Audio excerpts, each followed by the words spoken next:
বৃহস্পতিবার ভোরে ফ্লোরিডার চেস স্টেডিয়ামে ভ্যানকুভারের আতিথ্য দিতে নামে ইন্টার মায়ামি। কনকাকাফ চ্যাম্পিয়ন্স লিগের সেমিফাইনালে প্রথম লেগে হেরে বিদায়ের শঙ্কায় ছিলেন লিওনেল মেসির দল ইন্টার মায়ামি।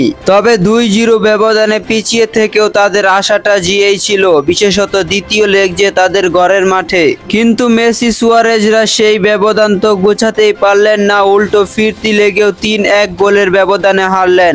ভ্যানকুভার হোয়াইট ক্যাপসের কাছে হেরে সেমি থেকে বিদায় নিল মেসির দল ইন্টার মায়ামি। ইন্টার মায়ামির হয়ে জর্দি আলভারের গোলে ম্যাচের মাত্র 9 মিনিটে তারা এগিয়ে গিয়েছিল, কিন্তু বাকিটা সময় থাকলো দর্শক হয়ে।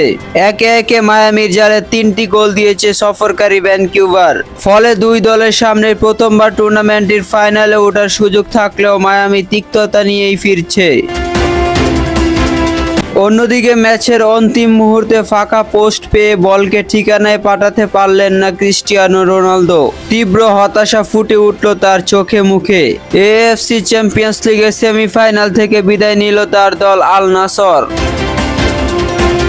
সৌদি আরবের জেদ্দায় বুধবার শেষ 4 ম্যাচে অনেকেরই চোখে ফেভারিট ছিল তারকায় ঠাসা দল আল নাসর।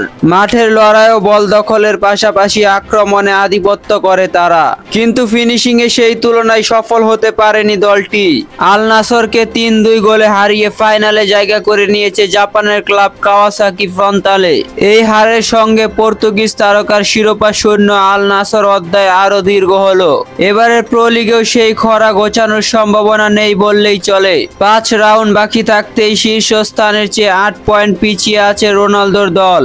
29 ম্যাচে 68 পয়েন্ট নিয়ে শীর্ষে আল ইত্তিহাদ, তাদের চেয়ে 6 পয়েন্ট কম নিয়ে 2-এ আল হিলাল, আর 60 পয়েন্ট নিয়ে তৃতীয় স্থানে আল নাসর।